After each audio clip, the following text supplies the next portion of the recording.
अस्सलाम वालेकुम, मेरा नाम शाहजहान है।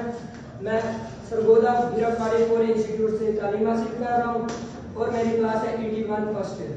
ठीक है, आज हमने सब्जेक्ट है हमारा ET 1 to 5। मतलब ET का मतलब क्या, हमारा प्रिंसिपल ऑफ इलेक्ट्रिकल इंजीनियरिंग। ये सब्जेक्ट हमारा, इसके बारे में डिस्कस कर रहे हैं और इसका चैप्टर नंबर है 7। चैप्टर नंबर 7 है, उसका नाम है AC फंडामेंटल। और हमारे पास पहला टॉपिक भी यही है, AC फंडामेंटल। AC फंडामेंटल है क्या? AC इससे कहते हैं अल्टरनेटिंग करंट भी कहते हैं या मुतबादिल करंट। अब मुतबादिल का मतलब क्या है? मुतबादिल का मतलब हमारे पास है जो चेंज होता रहता है, अपना डायरेक्शन चेंज करता रहता है, मैग्नीट्यूड चेंज करता रहता है। फंडामेंटल्स के क्या मतलब है कि बेसिक, इसकी बेसिक खुसूसियात या बुनियादी मकासद क्या है, उनके बारे में हमने इस चैप्टर के बारे में पढ़ना है। ये हमारे पास है क्या? सबसे पहले क्या, हम AC को जो जाहिर करते हैं वो करते हैं हम इस इक्वेशन, मतलब इसकी ये जो इक्वेशन है ये हमें बता रही है कि डायरेक्शन चेंज होती है। ठीक है, और अगर हम DC की यहीं पे बात करें तो हमारे पास DC है स्ट्रेट लाइन के, तो ये हमें बता रहा है कि ये बिल्कुल सीधा ही अपना डायरेक्शन चेंज नहीं करता। फिर आप लोग जानते हैं कि हमारे पास सिर्फ दो सप्लाई होते हैं। कौन कौन से होते हैं? एक DC होती है और एक AC होती है।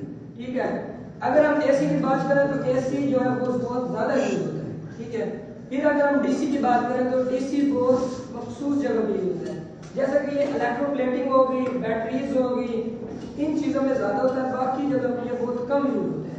अब हम कहेंगे कि ये कम क्यों यूज होता है?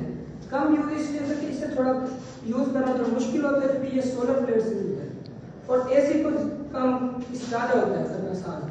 ठीक है, और जो हमारे पास ये इसकी डायग्रामें हैं, फिर अगर डायग्राम को हम बाद में देखें, पहले एक और बात है कि अगर हम कहें कि AC हमारे लिए सस्ता होता है और DC महंगा होता है, तो हम ये बात करेंगे कि DC महंगा क्यों है, वो सस्ता क्यों नहीं?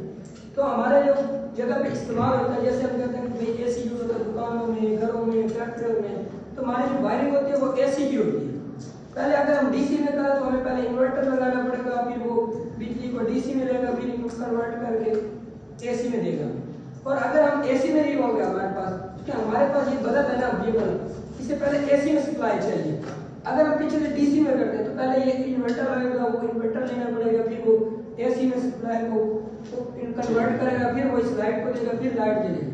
ठीक है, फिर हमें इसके बाद महंगा पड़ता है कि इन्वर्टर लेना, हम इसलिए AC को इस्तेमाल करते हैं। ठीक है, उसके बाद हमारे पास ये DC की डायग्राम है, ये बता रहा है हमारे पास ये बिल्कुल स्ट्रेट, ये अपना टाइम के साथ ना मैग्नीट्यूड चेंज करता है, ना करंट चेंज करता है, ना डायरेक्शन चेंज करता है, ये बिल्कुल स्ट्रेट जगह है। फिर उसके बाद हमारे पास ये अल्टरनेटिंग की है, ये बता रहा है कि भाई ये एक वन साइकिल में मुश्किल है, और इसका साइकिल तब कंप्लीट होता है जब एक हिस्सा 1/2 साइकिल पॉजिटिव हो और 1/2 साइकिल नेगेटिव हो, तो हम उसे कहेंगे कि एक साइकिल मुकम्मल हो। अब यहाँ तक हमारा एक साइकिल इसका मुकम्मल हो गया, ये अगला साइकिल का शुरू है। ठीक है, जिस तरह ये लिखा होगा कि ये पॉजिटिव है, ये नेगेटिव, मतलब 0 से मैक्सिमम पे करेगा ये वैल्यू, फिर मैक्सिमम से 0 पे आएंगे, फिर 0 से मैक्सिमम पे। ये हमारे पास इसकी एनी क्वेश्चन? No sir.